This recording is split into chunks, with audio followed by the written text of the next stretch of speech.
10년 전 한 평양 시민이 중국에 방문합니다. 간경화를 앓고 있어서 생각보다 많은 병원비가 들고 있었죠. 그때 남한에 가서 잠시 돈을 벌 수 있다는 이야기를 듣게 됩니다. 이후 북한 여권을 빼앗긴 평양 시민은 탈북자가 되었습니다. 영화 그림자꽃의 주인공 김연희 씨의 사연과 함께합니다. 평양에서 살고 있었어요. 예, 남편하고 저하고 딸하고 너무나도 평온했던 것 같아요. 그래서 안정된 가정이었죠. 난 불혹한데 서가서 북의 요건을 빼앗기고 안 오겠다고 아무리 그랬지만 끝내 도망칠 수 없이 여기 잘못돼서 온 사람이다. 난 고향에 보내달라. 그걸 믿지 않는 거죠. 저를 사랑하는 부모님과 남편, 딸 품으로 돌려보내 주시기를 강경히 호소합니다.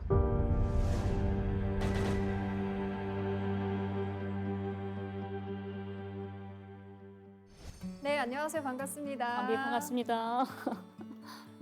이렇게 뵙게 되니까요. 좀 신기하기도 하네요. 아, 사실, 그래요? 네, 저희는 네. 살면서 이 남북 분단의 현실을 몸소 느끼지는 못하는 것 같거든요. 그렇죠. 네. 최근에 그림자꽃이 개봉을 했어요. 네. 어떻게 보셨나요? 네. 어떠셨어요? 그중에서 제일 감동되었던 게 제가 남쪽에서 11년 있지 않습니까? 근데 그동안 헤어져 있던 가족을 영상으로 만날 수 있다는 건 딱 옆에 있는 것 같아가지고 감동이었고 눈물도 났고 하여튼 좋았습니다. 네.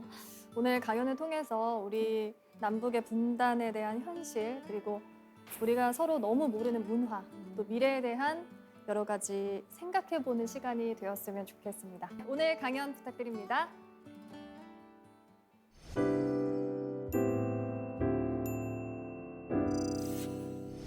네, 저는 평양에서 왔어요. 혹시 평양분, 북녘분 만나보신 적 있나요?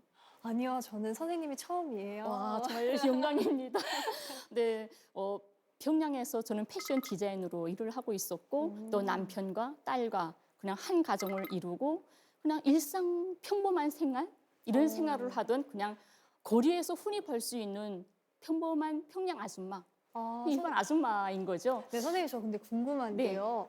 그 북한에서는 패션 디자이너를 뭐라고 말을 하나요? 그냥 양복사라고 합니다. 왜냐하면 네. 제가 여기 남쪽에 와서 직업이 그렇다니까 좀 알아봤어요. 네. 그랬는데 이게 패션 디자인은 디자인만 따로 하고 재단사는 재단을만 따로 네. 하고 재봉공은 재봉공만 따로 하고 이렇게 되어 있는데 저는 김제공업종합대학의 양복점이 있어요. 그 양복점에서 패션 디자인 하면서 재단해서 옷 만들어서 입히는 이 전 과정을 다 함께 해야 되는 거죠. 네. 그럼 선생님은 그런 거 다 하시는 거네요. 당연히 살고 있습니다. 네. 네.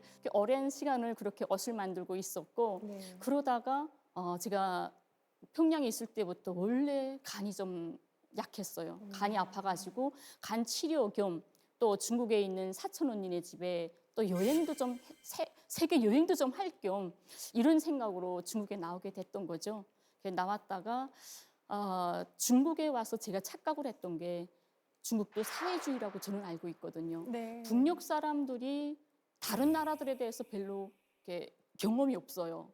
남쪽 분들은 뭐 마음만 먹으면 내일 뭐 친구야 우리 뭐 일본 갈래, 미국 갈래, 중국 갈래 뭐 이러잖아요. 네. 근데 우리는 좀 그런 게 아직까지는 좀 어려운 상황이라서 이렇게 해외 나왔던 길에 나 병 좀 고치고 가자. 좀 건강해서 엄마 아버지 앞에 좀 건강한 모습으로 가자 이런 욕심이 생겼던 거죠. 그래서 중국에서 치료를 좀 받자고 생각했더니 돈이 많이 드는 거예요. 중국도 똑같은 사회주의인데 우리 북에서는 병원에 가면 치료비가 뭔지 모르고 치료를 받았잖아요. 그래서 중국도 사회주의니까 그냥 가면 치료받는 거겠지? 이런 생각이 잘못됐던 거죠. 네. 네, 그래서 그 많은 치료비를 제가 감당할 수가 없었던 거예요. 그래서 불혹한데 그때 속은 게 바로 제 인생의 가장 큰 최악의 실수였던 겁니다. 2달만 원래 갔다 오면 큰 돈을 벌어가지고 온다. 저는 죄송합니다. 우리 식으로 말을 하면 남조선. 남조선. 예, 남조선에 가? 이런 데 대한 두려움이 없었어요, 그때는. 2달만 멀리 갔다 오면 내가 돈을 많이 벌어오고 중국에서 치료를 받고 건강해서 저국에 갈 수 있겠구나. 이런 정말 단순한 생각을 하게 됐던 거죠. 네. 그렇게 돼서 출발하기 시작했는데 도중에 저는 이게 속았다는 걸 알게 됩니다. 하지만 그때는 이미 북의 여권도 빼앗긴 상태고 감금된 상태에서 더는 도망칠 수 없었던, 선택권이 없었던 그런 상황에서 여기 남녘까지 오게 되는 거죠. 남쪽에 도착하는 첫 순간부터 저는 국정원에 이야기를 합니다. 나 이렇게 속아서 왔다. 제발 가족한테 보내달라. 나는 사회주의고 자본주의고 하나도 모르겠다. 난 그냥 딸이 보고 싶고 남편이 보고 싶고 부모가 보고 싶다. 그랬지만 남쪽에는 당연히 세상에 제일 유일한 분단 국가 아닙니까? 네. 이 분단 국가라는 것 때문에 아무리 그 국정원이나 이 정부도 아무리 보내고 싶어도 이 헌법이라든가 이 나라의 법, 분단 체제의 법이 있는 이상 우리는 보내줄 수 없다라는 네, 그렇죠. 결론이 나는 거죠. 그래서 이 분단으로 인해서 11년 동안 아직까지 가족의 품에 돌아가지 못하고 남녘에 아직까지 저는 너무 안타까워가지고 어떤 때는 이런 말 해요. 남녘에 난 옥류되어 있는 상황이다. 이런 말을 해요. 물론 남녘 분들이 들으시면 참 불편하실 수도 있겠지만 11년 동안 가족과 헤어져 있는 제 심정에서는 나 11년 옥류되어 있어. 이런 말을 하는데 제가 남녘에 와서 한 8년 만에 드디어 여권을 받게 됩니다. 네. 대한민국 여권을. 네. 8년 동안 여권이 안 나왔던 거죠. 여권 주면 북으로 도망갈 수 있다고 해서 8년 동안 여권 안 나오다가 8년 만에 여권 받아서 그 다음에는 출국 금지가 되어 있어요. 현재까지는. 그래서 나갈 수가 없는 거죠. 네, 선생님 그림자꽃이 개봉을 했잖아요. 네. 어떤 내용인지도 궁금하고요. 어떻게 참여를 하게 되셨는지도 좀 궁금해요. 2015년 8월부터 2019년까지 4년 동안을 장기간 쭉 저를 따라가면서 그냥 촬영을 한 거예요. 오면 촬영할 일이 있으면 촬영하다가 오늘 힘들어요 하면 안 하고 그냥 앉아서 수다 떨고 술 먹고 놀고 이렇게 친숙해졌거든요. 정말 유일한 제 친구 같은 이런 감독이었어요. 그래서 영화를 보게 되면 처음에 감옥에 있다가 나와가지고 또 전 세계 뉴욕 타임스, CNN, BBC 해가지고 전 세계 언론들이 많이 나가요. 참 코미디 같은 사건이다 해가지고 외신들이 그런 것들 이런 것들 다 따라가게 되고 또 무슨 일이 있었냐면 제가 2016년도에 서울 주재 베트남 대사관 들어가게 됩니다. 네. 망명 신청하려고요. 어. 네, 하다 안 되니까 할 수 없다. 이제는 언제까지 보내줄 때까지 기다릴 수는 없겠구나. 한 해 한 해 지나가는데 내가 길을 찾아가야 되겠구나 해가지고 짐 다 정리하고 감독님하고 같이 정로에 군빵, 반지, 먹거리 파는 데 있잖아요.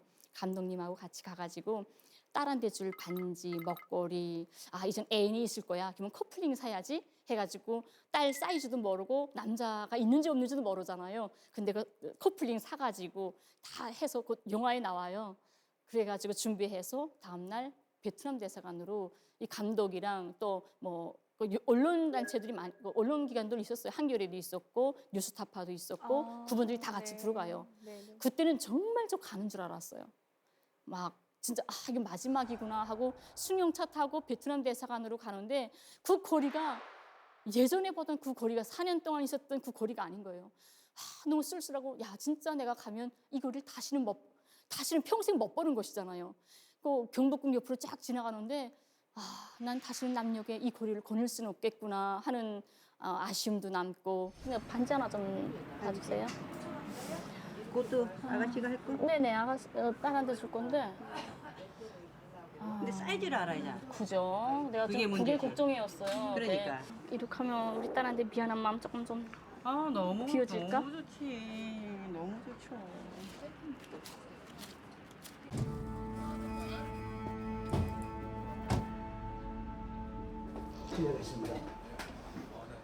이건 보여달라는데 어떻게 내쫓을 수 있어? 여보세요.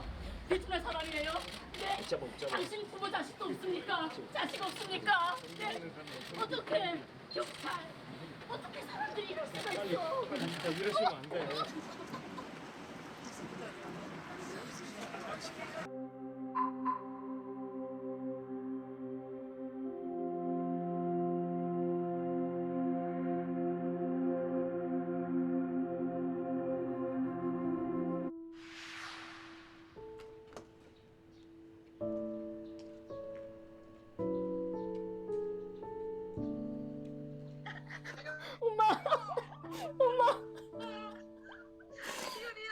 엄마 나 보여? 엄마만 보여. 용품이구나 용품이. 아버지 유리야. 아버지 유리야. 알지 말고 우리 걱정을 하지 말고 어디서 돌아오라. 돌아오라. 아버지 엄마 제발 늙지 마라 엄마 제발 좀 늙지 마라 요금아. 마지막까지 어머니 여보. 힘내세요. 요금아. 여보 여보 남녘에 와서 제가 알게 됐던 게 이제 72년 동안 분단 갈라져 살지 않았습니까? 정말 그 시간이 너무 많이 길고 아픈 시간이다라는 것을 남녘에 와서야 깨닫게 됐어요. 제가 평양에 살 때는 우리가 교육받았던 뭐 남조선, 뭐 북, 뭐 그냥 그렇게 생각했던 거예요. 그래, 너네 너희대로 살고 우리 우리대로 살고 뭐 관심도 없고 했었는데 실제 남쪽에 와 보니까 분단은 정말 아픈 거고 지독한 거고 절대로 있어서는 안 되는 거로구나. 전쟁을 겪어보지 못한 저도 이렇게 분단으로 해서 이산 가족이 됐는데 또 20대에 저희 딸도 지금 11년 동안 엄마를 잃어버리고 사는데 이제 누가 제가 아닌 또 다른 어느 친구도 이런 분단의 희생이 될 수 있다는 거 누구도 장담할 수가 없다는 거잖아요. 그래서 어떡하나 우리 세대에 이 분단 많은 자식들한테 넘겨주면 안 되겠구나라는 생각을 여기 와서야 비로소 하게 됐던 거죠. 네. 그래서 이렇게 아이러니하게도 북녘에서 평양에서 42년 살고 남녘에서 11년 동안을 생활하지 않았습니까? 정말 평양에서 TV나 뭐 신문 이런 것으로나 경험했던 그래 상상도 못했던 남쪽을 제가 남녘의 중심에 앉아 있다는 것 자체도 정말 지금도 놀랍고 제일 놀라웠던 거는 남녘 분들이 북에 대해서 바라보는 시선 이게 정말 놀랐어요. 이거 왜 이러지? 어떤 순간이 있었냐면 네. 이 남녘 분들이 이렇게 어떤 남녘의 단체들이 많잖아요. 네. 2000년 초반에 남쪽에서 북쪽으로 여행을 많이 다녔던 것 같아요.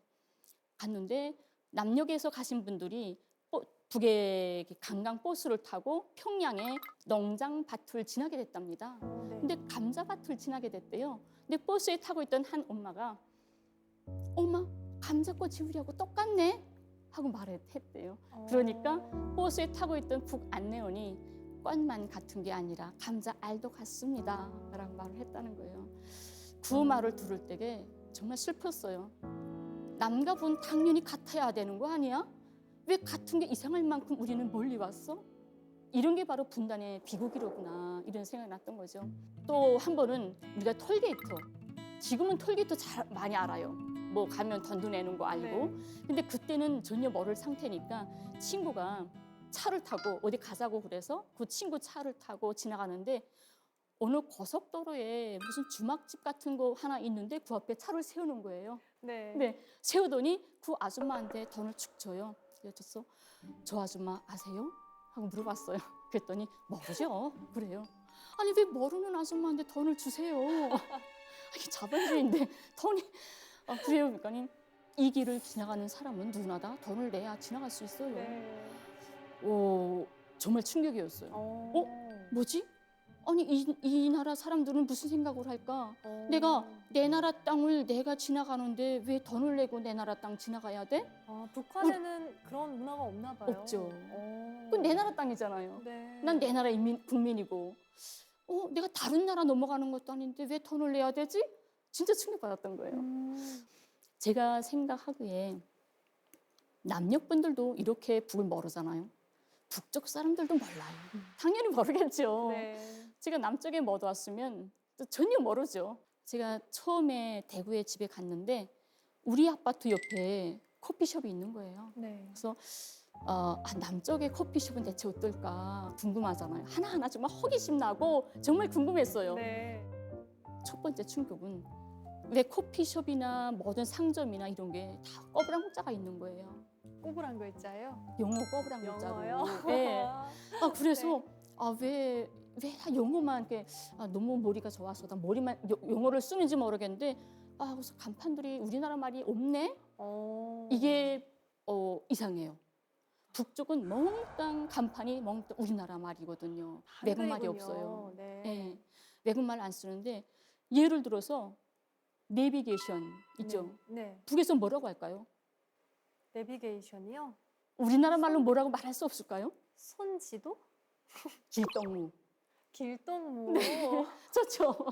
이렇게 우리나라 말도 있는 거예요. 네. 외국말이 많구나 하고 들어갔어요. 커피숍에. 똑 들어왔는데 벽에다가 F용지 한 장에다가 한 글자씩 썼어요. 와이파이 공짜 이렇게 쓴 거예요. 근데 그 글자를 똑 보는 순간에 무슨 생각이 났냐면 제가 평양에 있을 때 남쪽에 있고 쪼크파이, 찰떡파이 정말 많이 들어왔어요. 네. 아, 쪼크파이, 찰떡파이, 와이파이가 빵 세트로구나 하고 저는 알았던 거예요. 그래서 역시 남조선은 잘 산다더니 커피 한 잔 먹으면 와이파이 빵을 하나 서비스로 갖다 주는구나. 그래서 좀 뻗에 잡고 앉아서 커피 한 잔 먹고 있는데 거의 다 먹게 됐는데도 와이파이 안 갖다 줘요. 네, 빵이 그래서- 안 나오네요. 네, 와이파이. 네, 그래서 저기요 와이파이 안 주세요? 하고 말을 해야 되는데 말탄이라 그러잖아요. 말을 못 하겠는 거예요. 쪽팔려서. 그래가지고 보니까 사람들도 좀 많고 해서 여기 오늘은 사람이 많아서 나한테까지 안 차려지는가 보다. 다음 날 다시 와봐야 되겠다 네. 하고 할 수 없이 다 먹었어요. 다 먹고 나가려고 출입문 쪽에 가서 손잡이를 딱 잡았는데 갑자기 사기당한 느낌이 빵 드는 거예요. 나 이거 말 한마디도 안 하고 가만 앉아 있었는데 내가 북에서 온 줄 어떻게 알고 나한테 사기쳤지? 이게 남쪽 사람들이 날 우습게 보는구나 하고 그 바리스타 청각한데 젊은 청각이 커피를 줬어요. 당신 참 웃기네요. 와이파이 갖다 준다더니 왜 나갈 때까지 안 갖다 주세요? 그거 물어봤어요. 뭘 하시던가요? 멍하고 말 한마디 안 하는 거예요. 그분도 그래서- 굉장히 놀라셨을 것 같은데요. 말 한마디만 더 멍해가지고 눈 땡그랗게 뜨고 네. 밥 아니야? 하고 갔죠. 가서 친구들한테 그 말을 했더니 막 웃으면서 이야기를 하는 거예요. 나중에 그 와이파이가 뭔지 알고 그 카페 다시는 안 갔어요. 저 얼굴 보고 망신을 줄까 봐 네. 쪽팔려서 진짜 이돌아다니고 딴 데 가고 이런 적이 있거든요. 북에서 오신 분들이 많은 분들이 계셔요. 뭐 뉴스에도 나가고 네. 했지만 그분들이나 저나 여기 남쪽에 와서 제일 먼저 곤란을 겪는 게 언어예요. 언어요. 언어. 네. 네.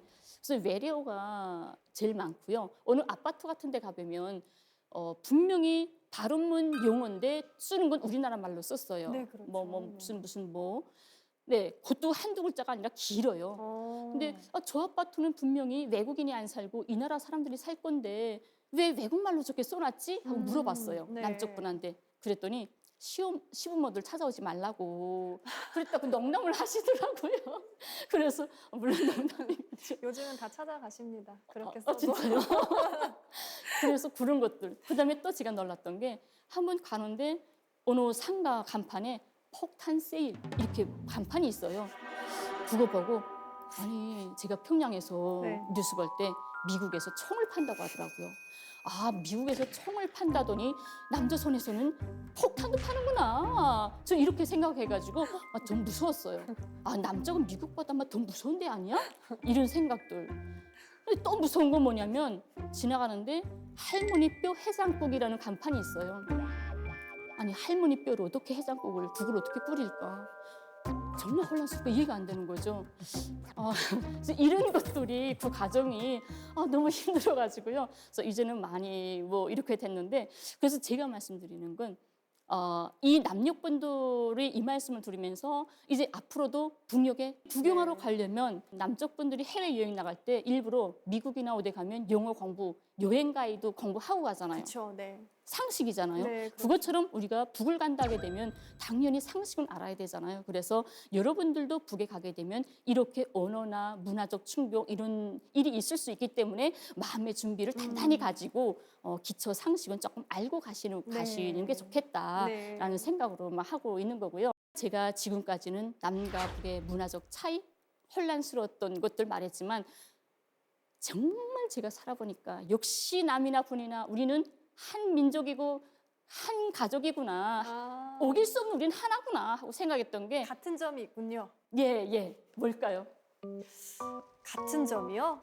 뭘까요? 그렇죠. 음주가무예요. 술 좋아하고 놀기 좋아하고 춤추기 좋아하고 어, 이런 거는 정말 북이나 남이나 북한도 똑같아요. 그래요? 북쪽 사람들은 더 해요. 정말요? 그냥 주말이나 명절이나 이럴 네. 때 남쪽에는 그런 문화 못 봤어요.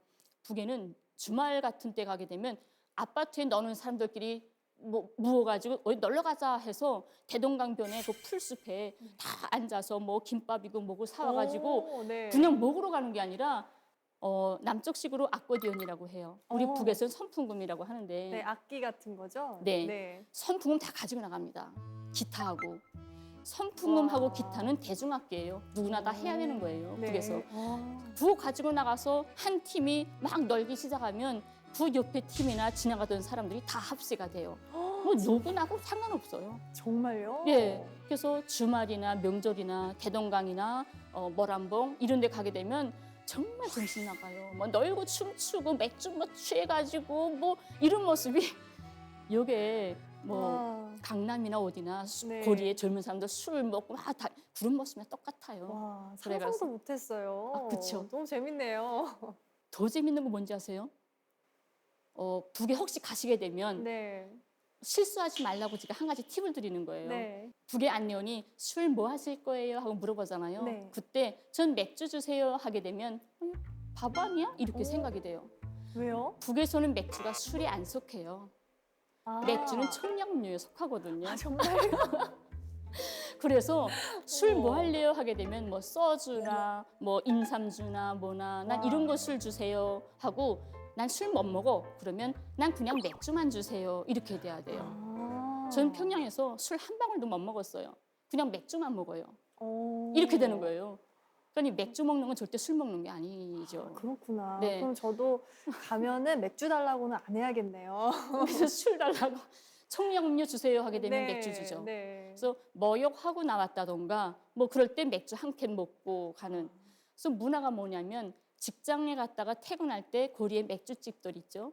맥주집에 가게 되면 멍땅 스탠드예요. 앉는 의자가 하나도 없어요. 오. 딱 테이블만 놓여 있거든요. 테이블이 많은데 선자리에서 맥주 뭐 500cc짜리 하나 딱 받아가지고 선자리에서 쭉 마시고 퇴근하는 거. 근데 이런 그런 문화로. 거는 좀 남한이랑 비슷하네요. 아 맥주 문화가 네. 퇴근할 때 뭐 퇴근하고 그쵸. 맥주 한잔 하고 시원하게 그쵸. 이런 게 있거든요. 또 네, 네. 비슷하네요. 음주가면 똑같다니까요. 네. 정말 그렇네요. 네, 그런 거 보면서 야 역시 우리 한민족이다 그런 생각을 많이 했고요. 네. 우리 남쪽 분들이 언제면 북의 금강산, 북의 백두산을 중국을 통하지 않고 남의 나라를 통하지 않고 우리나라 땅을 밟고 백두산 우리 민족의 정말 멋있는 산인데 네. 그 산을 어떻게 내 땅을 밟고 갈 수 있을까? 이런 날이 정말 언제면 올까? 우리 자식들한테도 정말 그런 세상을 우리가 물려주지 못할 수도 있지 않을까? 이런 두려움, 그런 데 대한 안타까운 분들이 많거든요. 우리 남녀분들이 막 통일 이야기하는 사람들 많아요. 통일 단체들도 많고 이런 사람들 많은데 통일 제 생각은 조금 다르거든요. 통일? 왜 딱 통일이 그렇게 무게감을 둬야 될까? 우리가 통일을 하자는 이유가 뭘까요? 전쟁의 위험이 없이 북이나 남이나 핵 위험이 없이 그냥 편안하게 다른 나라 놀러 가는 것처럼 평양에도 왔다 갔다 하고 놀러 자유 여행하고 북에 가서 장사도 좀 할 수 있고 북에다가 카페도 좀 만들 수 있고 이런 여유로운 평화로운 생활 이런 걸 원하기 때문에 우리가 통일을 원하는 거 아닐까요? 그런 거잖아요. 네. 그러니까 저는 너무 무겁게 접근한다고 바라보거든요. 제가 생각하기에는 우리 세대에는 정말 남과 북이 서로 자유롭게 왔다 갔다 할 수 있고 통화할 수 있고 야 평양뭐 누구야? 오늘도 우리 여기 제주도 놀러 올래? 예, 야 와봐 너희 친구들 좀 데리고 와 내가 펜션 잡아놓을게 뭐 놀고 내일은 너네 옥류관 좀 가보자 이렇게 왔다 갔다 할 수 있고 뭐 택배도 좀 보낼 수 있고 이런 세상을 우리가 만들어야 되지 않을까 이런 세상 만들어서 후대들한테 넘겨주면 우리 자식들이 살아보니까 아 괜찮네 왔다 갔다 하고 이런 거 뭐 다른 점이 하나도 없네 이제는 같이 살아도 되겠다 이렇게 생각할 때 자식 그 후대들이 먼 후대들이 결정하게 해야 되지 않을까 당사자들이 이런 생각을 하는 거예요.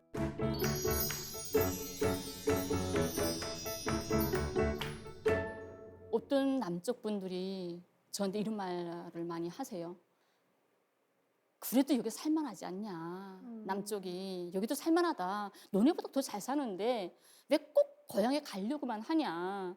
뭐 어쩔 수 없지. 가슴은 아프지만 뭐 부모들은 그 부모들 인생이 있고 남편이나 딸도 그들의 인생이 있을 건데 왜 꼭 붙어서 살아야만 행복이냐. 뭐 어쩔 수 없으니까 받아들여라. 이런 말씀들 하세요. 그리고 정 더 힘든 말은 차라리 멀리라도 딸을 데려오면 되지 않겠냐, 여기로. 이런 말씀 하시더라고요. 근데 여러 가지로 생각을 해봤어요, 저도. 가족이라는 게 대체 뭘까? 제가 11년 되다 나니까 도중에 너무 힘들고 지치고 그러니까 그래, 나도 좀 살자, 숨 막혀. 그냥 주저앉아 버릴까? 이런 생각도 할 때가 많고 무너질 때도 있고 좀 그런 마음도 흔들릴 때도 있고 그리고 이제는 오래되다 나니까 희미해지는 것들도 있어요. 남편과의 있었던 모든 아름다운 이야기들 또 딸하고 있었던 일들 점점 멀어져서 매일 생각나던 게 한 일주일에 한 번 생각난다거나 이런 무서운 생각도 들거든요. 그래서 내가 좀 더 오래 있으면 정말 내가 가족을 잊어먹을 수도 있지 않겠냐 이런 두려울 때도 있고 근데 제가 생각을 해봐요. 가족은 정말 뭘까? 저는 억만금을 저한테 준다고 해도 가족하고는 바꾸지 못할 것 같아요. 제가 여기서 물 한 방울 먹고 막 맛있는 거 먹고 뛰놀고 당연히 행복할 수 있겠죠. 하지만 부모님과 남편과 딸의 눈물을 팔아서 내가 여기서 내 인생을 편안하게 살 수 있다면 내가 정말 인생 말년에 가서 내가 행복한 삶을 살았다고 말할 수 있을까? 저는 그런 것 같지는 않은 거예요. 그래서 11년 동안 끊기지 않고 했던 말이 나는 평양 아줌마다 고향에 보내달라 이렇게 말했던 게 뭐 북의 사상이고 체제이고 정치고 이념 전 상관없어요. 관심도 없고요. 그냥 가족. 내 딸 꼭 내가 품에 안고 있고 싶고 남편한테 옆에 가고 싶고 가족 때문에 가고 싶다. 이런 말이거든요. 저희 남편이 김제공업 종합대학 병원 의사예요. 종합대학 의사. 저희 어머니가 또 의사였어요. 예, 동대원 구역병원 뭐 해가지고 평생을 의사로 살았고 딸은 17살에 헤어졌어요. 저희 딸이 17살에 헤어져가지고 11년 되다 나니까 지금은 28살이 됐네요. 네. 물론 지금 다 커서 뭐 괜찮겠다 하지만 조금 마음이 아픈 게 뭐냐면 지금은 코로나 때문에 누구도 국경도 폐쇄되고 누구도 못 들어가잖아요, 북에. 다른 나라들하고 달리 북은 완전히 막아놓은 거죠.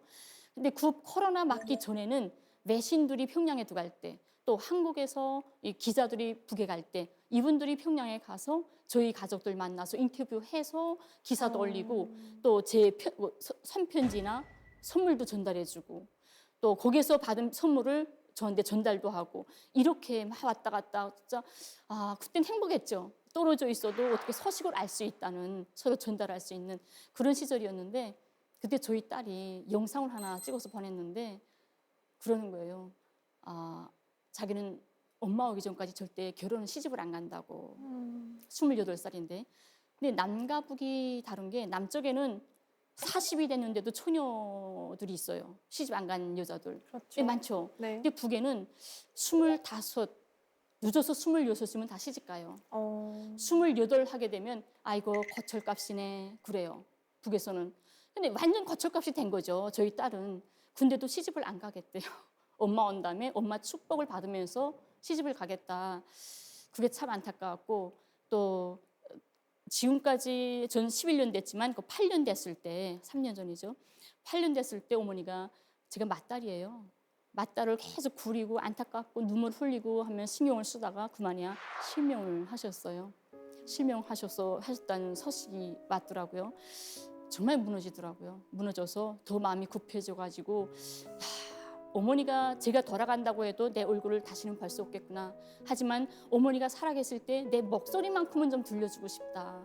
목소리도 못 듣게 된다면 내가 평생 죄책감 어떻게 살까. 불안해지죠. 그다음부터는 막 안타깝고 신경 쓰고 그러는 거죠. 그래서 저는 그냥 지나가다가도 그냥 가족들, 어느 한 가족이 그냥 어부치 손잡고 애 데리고 가는 가족들 모습. 뭐 지나가다 그냥 낙엽이 떨어지는 모습. 모든 거 보면 그냥 슬퍼요. 슬프고 막 그립고 가족이라는 말만 들어도 눈물 나고. 그러셨을 것 같아요. 네.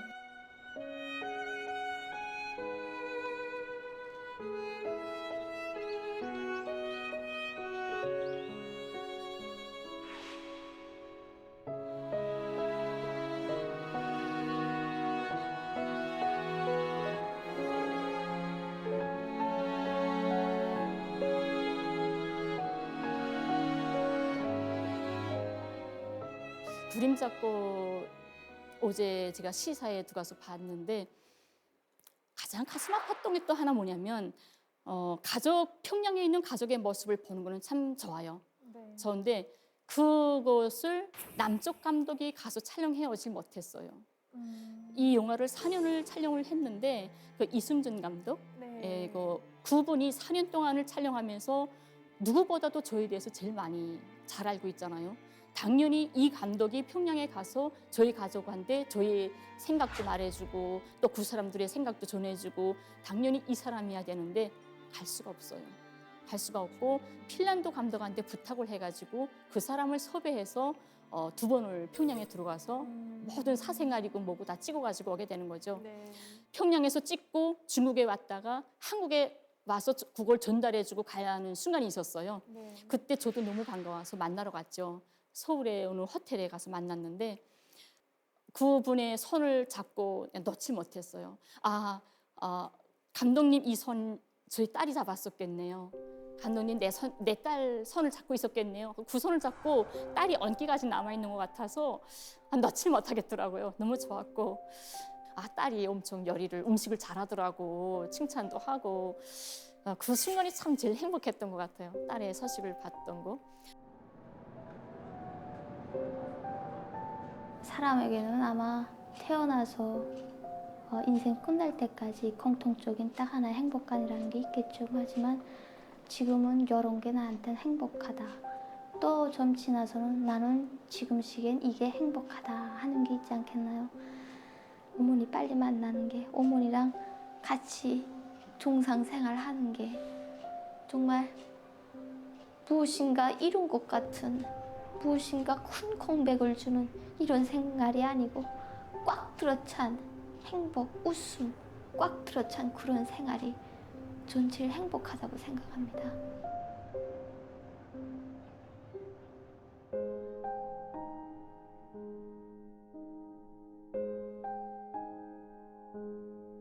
저는 이 다큐 그림자꽃 이것을 좀 남과 북의 문제를 이제는 너무 정치적 이념 이런 걸로 떠나서 조금 좀 가깝게 좀 서로 인정하고 서로 뭐 좀 가깝게 바라봐주는 이런 기회가 됐으면 좋겠고 또 전쟁을 겪은 어르신들은 조금 많이 힘들겠지만 그 아래 2030 세대들 이분들은 전쟁도 겪지 못했고 또 북에 대해서 전혀 모르는 분들이고 그래서 이런 분들이 좀 보고 그래 북쪽에 뭐 이렇게 뭐 영화 보니까 뭐 다를 바가 없구나. 평양 사람들도 북쪽 사람들도 지하철 타고 가는데 뭐 핸드폰 보고 제 영상 보니까 지하철에 10명이 앉아 있다게 되면 8명이 핸드폰 들고 있어요. 똑같아요 서울 지하철하고. 네 그런 모습들. 이런 데서 조금 더 가깝게 갔으면 좋겠다라는 생각이고 이 영화를 촬영할 때 감독님이 하신 말인데 저연출이 그러더래요. 그 장면을 딱 보더니 그 장면 중에 저희 집에서 남편하고 딸하고 밥상 넣고 아침밥을 먹는 장면이 있어요. 출근하기 전에. 근데 그 장면을 보더니 야, 나 북한 사람 집에서 밥 먹는 거 난생 처음 본다. 그런 거예요. 네. 북한 사람은 그런 정상적인 생활을 할 수 있다는 거를 미처 생각을 못 해봤다는 거예요. 어떻게 그렇게 생각되지? 이런 것들. 그래서 그 한계를 좀 넘어설 수 있는 그런 기회가 좀 됐으면 좋겠다. 네. 라는 생각이 좀 들었죠. 네, 오늘 제 이야기를 어떻게 들으셨을까요? 아마 어떤 분들은 낯설어, 불편해 이런 분들도 계실 거고 그랬구나 우리가 이때까지 그 다름을 좀 모르고 살았구나 이런 생각도 있을 거고 안타깝다 저 여자 딸한테 갔으면 좋겠다 이런 분들도 계실 거고요. 전 딱 한 가지 여러분들한테 좀 바라고 싶은 거는 그냥 여러분들의 가족, 여러분들의 딸 이렇게 좀 봐주시면 안 될까 그런 바람이 있습니다. 그리고 제가 기회가 된다면 얘가 남쪽에서 이제 가족에게 가기 전까지 기회가 되면 여러분들에게 조금 더 평양이나 다른 어떤 북녘의 생활에 대해서 많은 에피소드들 오늘 시간상 관계로 많은 재미있는 이야기들 많이 못했는데요. 기회만 되면 여러분들에게 정말 웃기고 재미있고 또 그런 이야기들을 전달해 줄 수 있는 이런 기회가 됐으면 좋겠습니다. 감사합니다.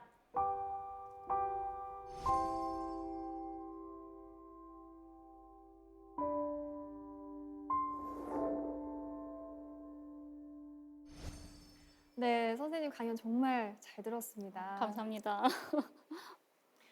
네, 이 북한이 사실 바로 옆에 있잖아요. 그렇죠. 저희가 전 세계 어디든 갈 수 있는데 이 바로 옆에 있는 곳에 못 간다고 하니까 또 가족이 또 계신다고 하니까 너무 그렇죠. 안타까운 마음이 들었습니다. 어떤 분이 이런 말씀하세요. 제가 대구에서 살았잖아요. 근데 서울에서 대구 가는 것보다 서울에서 평양 가는 게 더 가깝다고. 네, 그럴 수 참. 있겠네요. 참 거리는 가까운데 그렇죠. 아직 마음의 거리가 먼가 이런 생각도 네. 듭니다. 네, 아까 강연을 하시는 중에 네. 이제 마무리하시면서 더 많은 에피소드가 있지만 시간 관계에서 못한다고 말씀을 하셨는데요. 네. 이 자리에서 좀 살짝 살짝. 네, 네. 그 에피소드 좀 말씀해 주실 게 있나요? 그러면 이건 공개적으로 나가는 거죠? 네. 예, 그러니까 그렇죠. 다른 건 못 하겠고 네. 조금 좀 그런 건못 하겠고 그냥 가장 편안한 거 한 가지만 말씀드릴게요. 네, 네. 혹시 북쪽 드라마 보신 적 있나요? 북쪽 드라마요? 네, 북쪽 영화. 아니요. 본 적이 없는 것 같아요. 저희 북쪽 사람들한테 가서 너 남쪽 영화 한 5개 봤어? 하게 되면 야 바보냐? 5개밖에 못 보게? 이 정도예요. 정말요? 누구나 다 정말 남쪽 드라마 정말 많이 보거든요. 어떻게 보나요? USB 있죠. 어, USB하고 옛날에는 제가 어릴 땐 CD. 우린 와. CDR이라고 그래요. 네. 이 CDR이 도는데 그 USB 하나 빌렸다 하게 되면 3일 동안 봐야 돼요. 왜냐하면 이상하게 남쪽 드라마가 북에 올라가는 게 다 100부 이상이 지나가요. 왜 이렇게 긴 걸 보내는지 몰라요. 좀 짧은 거 보내면 좋은데 100부 이상 되니까 한 60시간 되더라고요. 와. 60시간 되는 걸 3일을 봐야 돼요. 오. 3일도 직장 안 나가고 봐야 돼요. 근데 하루 종일요? 네, 근데 USB를 빌렸으면 제 뒤에 몇 명이 줄 서 있어요. 제가 보면 빨리 또 3일 후에 전달을 해줘야 되거든요. 네. 그래야 저는 또 딴 것도 받아보잖아요. 아. 근데 그거를 직장 갔다 와서 밤을 패면서 벌려면 시간이 모자라요. 그러니까 USB 받았을 때는 직장 안 나가요. 근데 북에는 이렇게 태어나서부터 담당 주치의라는 담당하는 병원이 따로 있어요. 네. 그래서 나를 담당한 병원에다가 전화하는 거죠.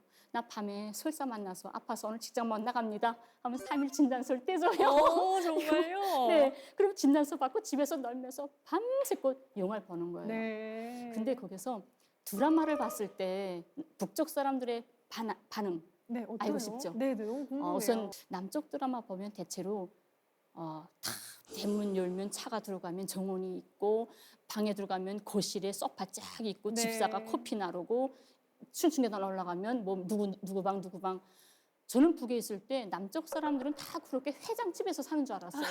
드라마 그런 거 많이 나오잖아요. 저도 가본 적이 없어요. 그래서 북쪽 사람들이 야, 역시 남조선은 정말 잘 사는구나. 경제 10위권이라고 하더니 정말 대단하다. 역시 우리 민족은 위대한 민족이야. 머리가 비상해. 이렇게 너무 좋아했어요. 오. 예. 그랬는데 나쁜 점은 이 남쪽 드라마 보게 되면 북쪽과 달리 여기는 이성 문제에서 몽땅 삼각관계예요. 내 거 뺏고 내 거 뺏고 내 거 뺏고 하다가 못 뺏으면 교통사고 나요. 교통사고 나면 기억상실증 걸려요. 기억상실증 걸리면 한 6개월 동안 행방불명돼요. 행방불명 됐다가 6년 동안 됐다가 한 5년 후에 다시 나타나면 갑부가 돼서 다시 나타나요. 그다음엔 개인 복수전 들어가요. 스토리 똑같아요. 이제 꿰고 계시는군요. 네네네. 네. 제가 남쪽 드라마 제일 좋아했던 게 네. 꽃보다 남자. 꽃보다 봤어요? 남자요? 구슬표 나오는 거. 봤죠. 네, 너무 좋아요. 그다음에 왜요? 저 왜 프라의- 좋아하셨어요? 드라마 재밌었어요. 아. 젊은 애들 노는 거니까 네. 좋았고 또요? 또 뿌라에서 연인들. 그건 정말 제가 좋아했거든요. 프라의 연인? 네, 우리 프라라고 하는데 네. 대통령의 딸 윤재희가 네. 예, 경찰관하고 누구 애인하고 이렇게 삼각관계로 하는 거예요. 근데 그거 너무 좋더라고요. 그 오. 윤재희 배우가 하는 모습이 너무 멋있었고 그래서 그거 참 커피 프리즈, 뭐 저폭 마누라, 가을 동화 뭐 이런 와. 영화들 많이 보죠. 진짜 많이 보셨네요. 그쵸. 그런데 저는 막 이런 거를 보면은 잡혀가지 않나? 막 막 이런 걱정이 되는데 그쵸. 그렇진 않은가 봐요. 분명히 처벌받죠. 남쪽 같으면 북의 영화 봤으면 가만히 있겠어요? 그쵸. 잡혀가죠. 네네. 근데 북에는 범죄자 처벌 단계가 있어요. 그러니까 처음에 잘못했을 때 부은 다 조직 사회잖아요. 집단 사회. 학교는 학교대로 조직이 있고 직장별로 조직이 있고 그 조직에서 생활청화라는 걸 해요. 일주일에 한 번씩 생활청화 때 비판을 받아요. 덕무는 왜 이거 하지 말라는데 이렇게 했습니까? 다음부터 고치십시오. 이렇게 돼요. 또 잘못했어요. 네. 두 번째로. 그러면 거기서 뛰어넘어가지고 처음에 생활청화가 한 10명 정도 조그만 조직이었다 하게 되면 두 번째는 한 100명 정도 모인 다 모인 이런 큰 데서 망신스럽죠. 규모가 커졌네요. 네, 욕먹어요. 네. 근데도 또 못 고치고 세 번째 또 범죄 저질렀다 하게 되면 그 조직에서 우리는 이 사람을 더는 교양 못합니다. 이제는 법에서 교양해 주십시오 하고 경찰에 넘겨요. 그래서 세 번째 만에 경찰이 오는 거예요. 이게 도둑질을 했던 뭐 싸움을 해서 폭행을 했던 뭐든 뭐 사람 죽이고 이런 건 절대 안 되죠. 네네. 그건 강력범은 그렇지만 일반적인 생활에서 벌어지는 이런 행위들 이런 것들은 이렇게 단계가 있어가지고. 근데 네. 걸린 적 있으세요? 네? 걸린 적 있으세요? 이거 드라마 보시다가? 세상에 사람이 잘못하지 않는 사람이 어디 있겠어요? 토로서 먼지 안 나는 사람이 그렇죠. 잡힌 게 잘못인 거죠. 그렇잖아요. 잡히지 말아야죠. 다 보죠. 뭐 일반적으로 네. 다 보고 저 한 번 딱 욕먹었어요. 어떤 것 때문에? 드라마 봤는데 네. 나쁜 짓도 같이 손뼉 치면서 해야 재밌지 혼자 하면 재미가 없어요. 나쁜 짓도. 네. 그래서 혼자 보니까 너무 재미없어서 우리 친구들을 막 집에다 불러가지고 밤새껏 막 야식을 해 먹으면서 영화를 봤거든요. 네. 3명이서 봤는데 한 명이 직장 나가가지고 정말 입이 싸가지고 참지 못한 거예요. 아이고, 너무 재미나는데 네. 야 너네 이런 거 못 봤지? 나 이거 봤어 하면서 야 하고 꽃보다 남자 나왔는데 걔네 집은 어떻고 막 말을 한 거예요. 근데 네. 이게 소문이 났구나. 예, 네. 그게 법에서 들었죠. 그래가지고 이거 생활청화 때 전 비판받게 되는 거죠. 네. 그래서 덕문은 왜 그렇게 했습니까? 그래서 예, 잘못했습니다. 다시는 안 그러겠습니다. 앉았죠. 재밌네요. 네. 우리 남한에서는 참 경험해보기 힘든 문화라서 너무 재밌게 들었습니다. 네. 근데 선생님 대구에서 네. 생활을 하셨잖아요. 네. 근데 어떻게 대구에서 이제 정착을 하셨는지 좀 궁금하거든요. 참 그것도 하나 생각하면서 좀 슬퍼요. 제가 처음에 남쪽에 와서 국정원에 있잖아요. 국정원에 있었는데 이제 하나원이라고 3개월 동안 정착에 필요한 어떤 그런 거 하는 게 있어요. 교육 주고 이렇게 나오기 전에 어디에 가고 싶은지를 써내요. 어느 지방에 가고 싶은지. 네. 근데 저는 평생을 평양에서 살았잖아요. 네네. 그러니까 별로 서울 같은 대도시에서 살고 싶은 생각이 없어요. 그냥 조용한 데서 살다가 빨리 가족한테 가야지 이 생각밖에 없었는데 그래서 어디 가든 상관이 없었어요. 그래서 물어봤죠. 그 하나원 선생님한테 선생님 전 어디 가야 됩니까? 물어봤더니 당신은 패션 디자이너라서 대구에 가야 된다고. 대구가 패션 도시라고 그래요. 네. 전 믿었죠. 네. 대구에 가니까 패션 도시가 아니라 천연 염색 공단인 거예요. 염색하지 패션 진짜 하려면 경기나 서울이나 여기 있어야 되죠. 동대문이나. 지금 생각해보면 날 왜 하필 대구에 보냈을까 이상한 생각도 들지만 또 정이 많이 들은 대구예요. 네, 제 2의 고향이라고 생각을 하거든요. 그러세요. 대구. 네. 네. 그래서 서울에 있다가 기차 타고 딱 동대구역에 딱 내리면 마음이 막 푸근해져요. 내 고향 집에 다 왔구나라는 분위기 이런 게 있더라고 이상하게. 네, 그러시군요. 네. 이제 어느덧 남한에서 생활하신 지 10여 년 되셨잖아요. 11년째. 네. 네. 이제 마음을 좀 붙이셨는지도 궁금하고 붙이셨다면은 좀 어디에 마음을 붙이셨는지. 전 가족이라는 단어를 떼놓고 다른 어떤 데 대해서 생각해 볼 여유가 없어요. 그냥 하나에서 10까지, 100까지 어떻게 하면 가족을 만날 수 있을까? 언제면 가족한테 갈 수 있을까? 항상 매일 저는 임시적 관념이에요. 내년에 아니면 다음 달에 무슨 소식이 올까? 우린 여자들이니까 화장품을 사잖아요. 화장품 하나 살 때마다 매번 기도를 해요. 여보, 나 마지막 화장품이었으면. 다음 새 화장품 절대 안 샀으면. 그리고 철 바뀌잖아요. 옷 입을 때 여름 지나가고 이제 가을 옷을 또 꺼내죠. 그럴 때면 이 짧은 옷을 여름 옷을 다시는 꺼내지 않았으면. 마음이 너무 이해가 되네요. 네, 우리가 이제 영화 얘기로 돌아가서 네. 그림자꽃 감독이신 이승준 감독께서 꼭 김연희 선생님께서 집에 돌아가는 모습을 꼭 찍고 싶다 이런 말씀을 하셨는데 이제 평양에 돌아가서 가족들을 만나게 되면 가장 먼저 하고 싶은 말이 있다면 어떤 말일까요? 제가 남쪽에서 이제 북에 가게 되면 제일 먼저 하고 싶은 일. 제일 먼저 가자마자 엄마가 해준 따끈한 밥을 받아 먹고 싶어요. 그게 난 참 이기적이다. 그냥 먼저 그 갈망스러운 사랑을 받고 싶은 거죠. 이게 제일 먼저 하고 싶었고, 그다음에 북에 가서 꼭 하고 싶은 말은 뭐냐면 이 남녀 형제들에 대한 이 따뜻한 마음. 제가 이런 생각 해봐요. 이 브로크에게 속아서 제가 다른 나라로 끌려갔으면 오늘까지 살아있을까? 절대 아니에요. 전 그 전에 이미 고독하고 외롭고 힘들어서 죽었을 거예요. 근데 그래도 우리 남녀 형제들 옆에 왔기 때문에 오늘까지 정말 당당하게 살 수 있었고 가족을 만날 수 있는 희망을 가지고 있다. 저는 이 가족, 이 남녀분들이 제 인생에서 정말 없어서는 안 될 제 아예 한 부분이 돼버렸거든요. 그래서 북에 가서 꼭 제가 하고 싶은 말이 남녀분들의 이 따뜻한 마음, 혈육의 정, 이 고마움을 꼭 전달하고 싶은 거. 그래서 제가 여행 가이드도 하고 싶은 게 남녀분들의 숨결을 떠나서는 또 힘든 거예요. 못 살겠어요. 이제 마음의 고향 또 제2의 고향이 네. 되셨군요. 네, 오늘 선생님 강의를 들으면서 참 이 분단의 희생자가 아니실까 뭐 이런 생각도 했는데요. 어찌되었건 꼭 선생님의 가족을 다시 만나게 되는 날이 빨리 왔으면 좋겠다는 생각이 듭니다. 감사합니다. 간절히 바랍니다.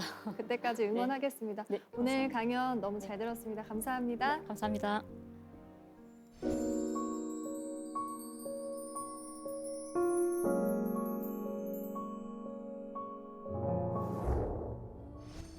한 개인의 행복과 가족 간의 생이별. 미처 우리는 생각해보지 못한 분단의 현실이었습니다. 김연희 씨 사연을 통해서 남북 분단이 가진 현실적인 의미, 그리고 미래에 대한 여러 질문이 펼쳐지는 장이 마련되기를 기대해 봅니다. 4세계 공동체 스미다. 저희는 다음 시간에 다시 찾아오겠습니다.